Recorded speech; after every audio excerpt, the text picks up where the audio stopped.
Hola, bienvenidos de nuevo a matemáticas.net. Hoy vamos a tratar el tema de las integrales impropias y concretamente vamos a dar diferentes criterios para poder averiguar su convergencia. Esto luego lo usaremos en un vídeo posterior para estudiar la función gamma y definirla de forma conveniente. Muy bien, vamos a considerar una función real f definida en un intervalo de esta forma, a más infinito, siendo a, evidentemente, un número real. Así pues, tenemos una función real, de variable real, definida en este tipo de intervalo.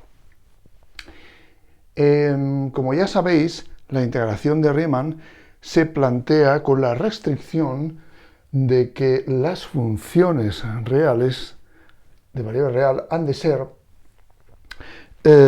acotadas y han de estar definidas en un intervalo cerrado y acotado, es decir, un intervalo de esta forma, alfa, beta, cerrado, donde alfa es menor o igual que beta, siendo ambos números reales. Bien.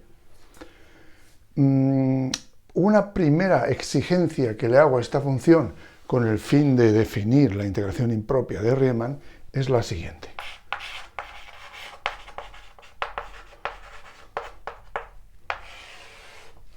F es localmente integrable Riemann, podemos abreviarlo así, si para cada subintervalo alfa, beta, cerrado y acotado de esta forma, incluido en su dominio, en este caso a más infinito, la función es integrable Riemann. Es decir, existe y es finita esta integral, alfa, beta de f de x diferencial de x. ¿De acuerdo? Muy bien. Pues si suponemos una función definida en un intervalo de este tipo, localmente integrable Riemann, y definimos la siguiente función, f de x igual a la integral de Riemann entre a y x de f de t diferencial de t, siendo x un número mayor que a, tenemos una función perfectamente definida. Una función que es real y de variable real. ¿Por qué?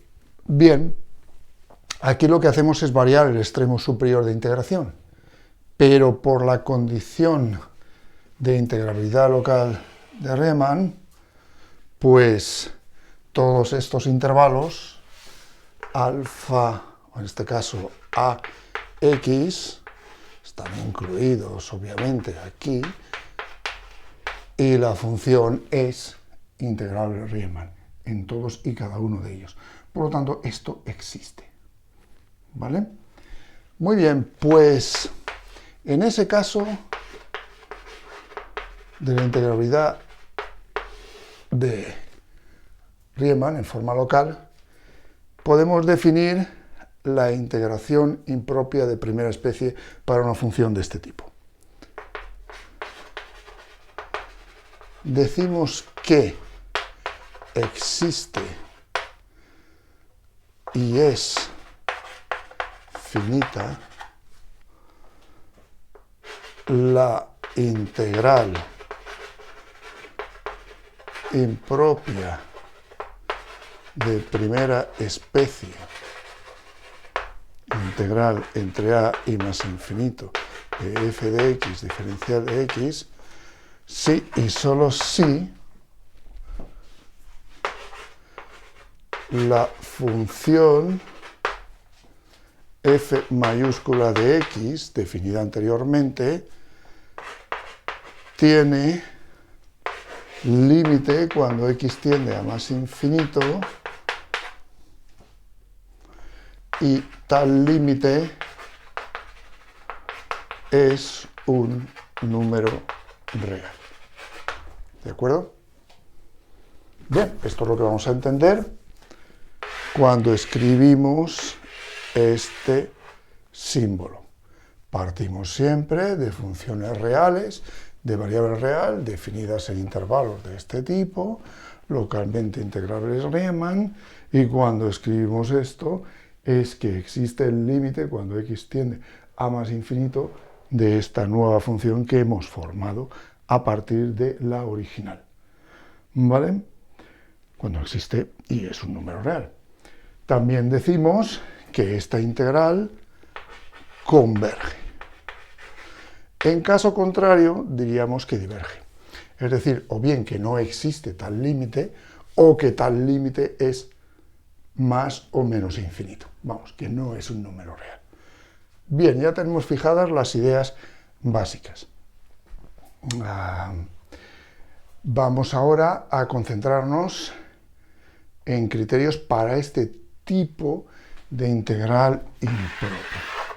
Porque, como podéis ver, si pudiéramos sacar esta función en todos y cada uno de los casos que se nos plantean y pudiéramos hacer el límite y obtener su valor, no tendríamos mayor problema. Pero hay muchas ocasiones en donde no podemos calcular directamente esta integración o se hace muy difícil, o incluso aunque lo hagamos el límite también es complicado.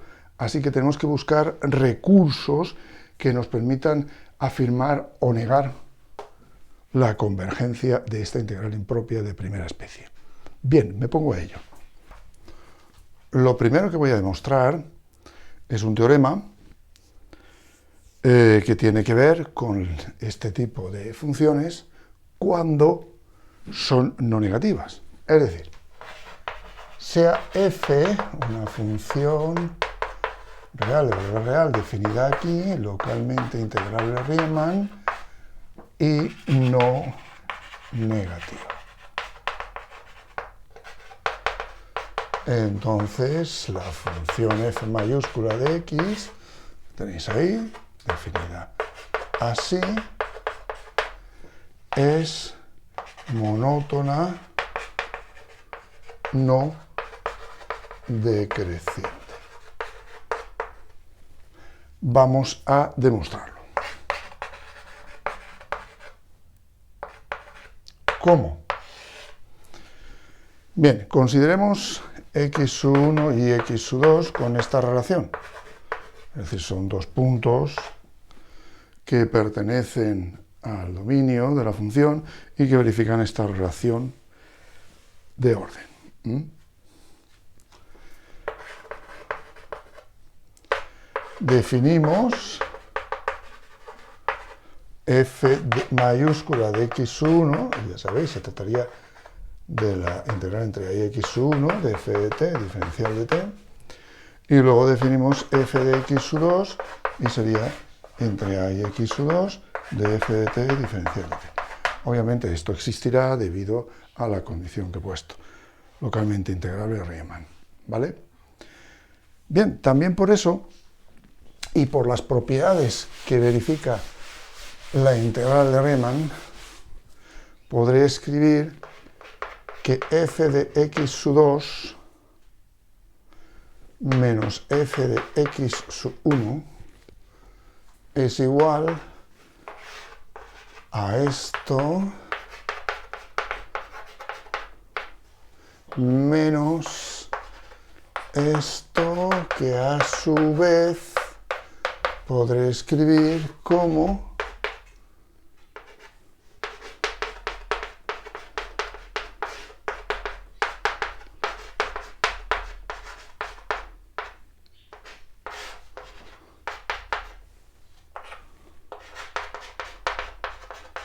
¿Lo veis?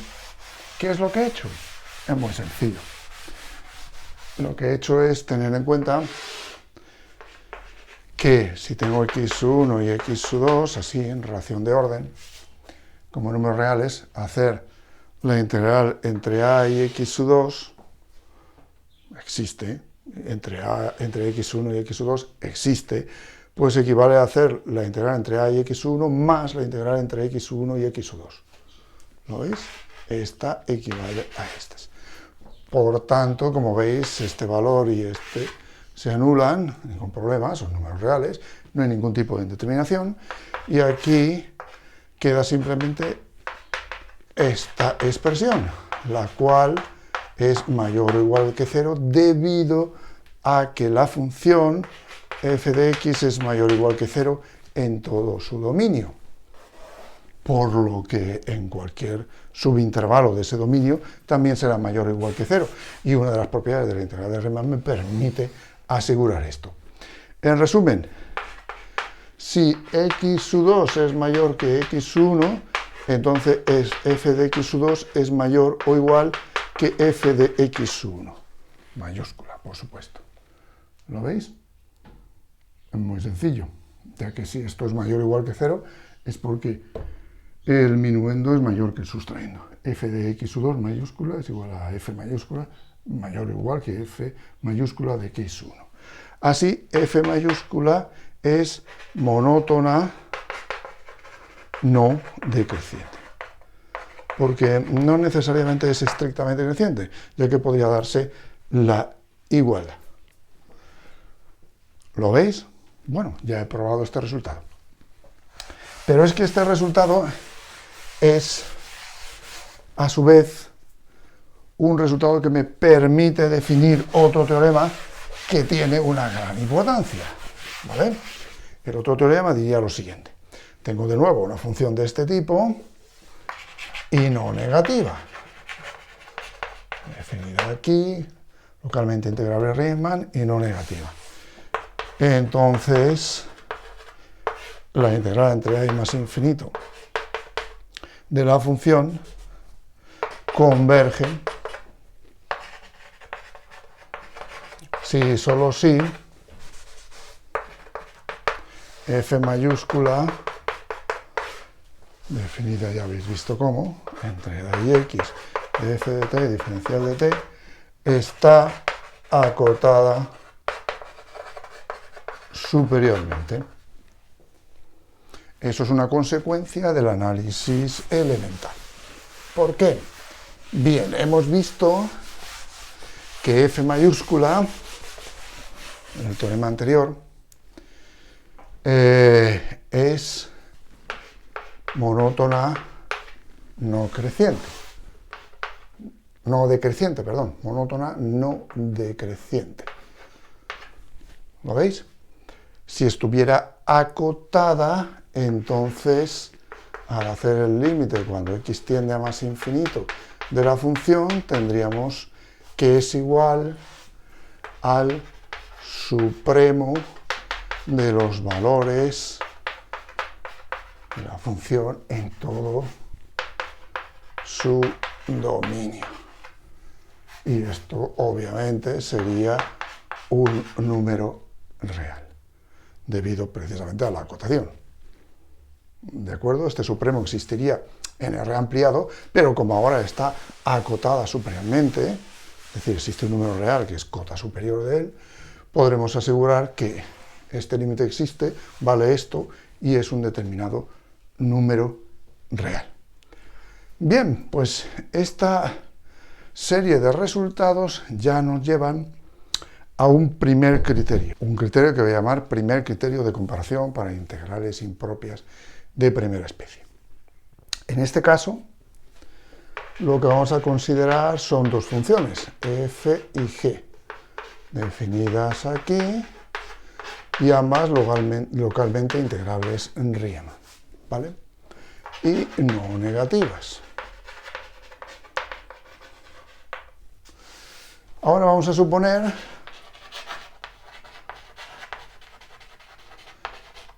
que existen valores c en este intervalo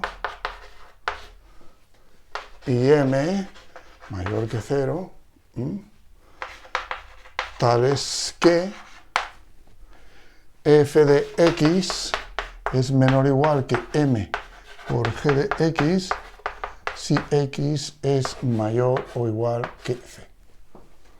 Es decir, f está mayorada por el producto de m por g, siempre que x sea mayor o igual que c. Entonces, podemos asegurar lo siguiente. Si la integral entre a y más infinito de f de x diferencial de x diverge, eso implicará que también lo hace la integral entre a y más infinito de g de x diferencial de x. Y 2, si la integral entre a y más infinito de g de x diferencial de x converge, eso significará que también lo hace la integral entre a y más infinito de f de x diferencial de x.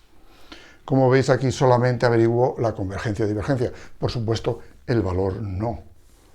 Aunque hay una cierta relación entre los valores que vayan sacando, pero no puedo afinarlo hasta el punto de averiguarlo directamente. ¿Vale?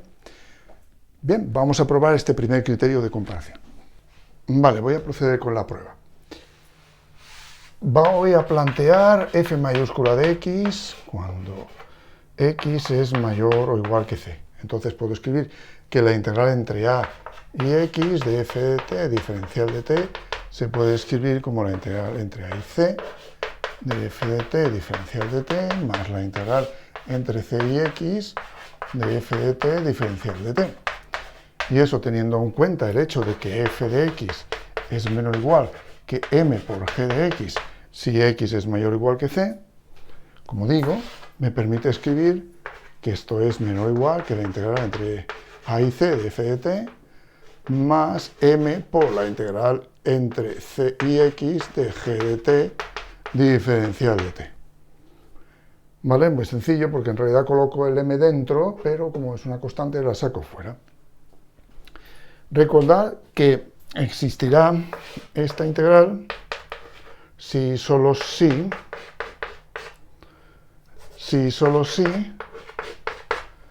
la función f mayúscula está acotada superiormente, ¿vale?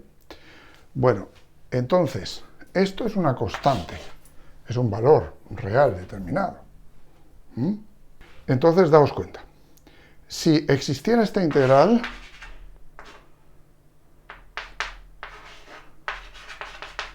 es decir, si converge esta integral, entonces está acotada a esta función.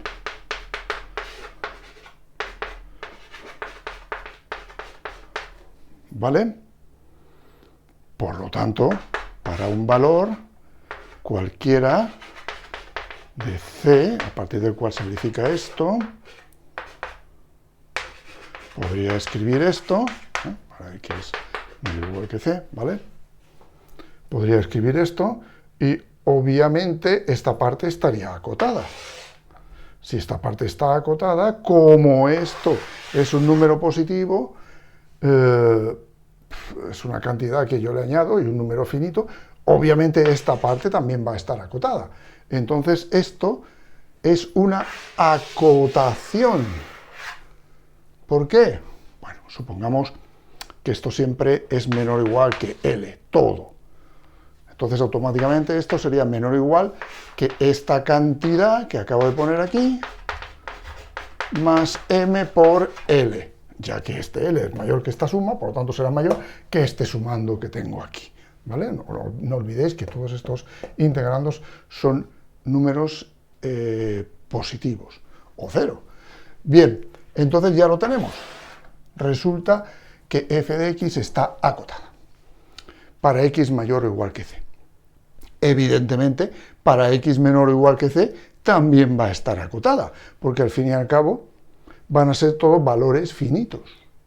Tomaremos el mayor de ellos y ya está, ¿vale? Y luego tomaremos el mayor valor de entre los finitos que hemos considerado cuando x es menor que c y este que acabo de poner aquí, cuando x es mayor o igual que c. En todo caso, f mayúscula estará acotada y por tanto ocurre que la convergencia de esta función implica la convergencia de esta otra. Bueno, y para acabar, ¿qué pasaría si esta integral diverge?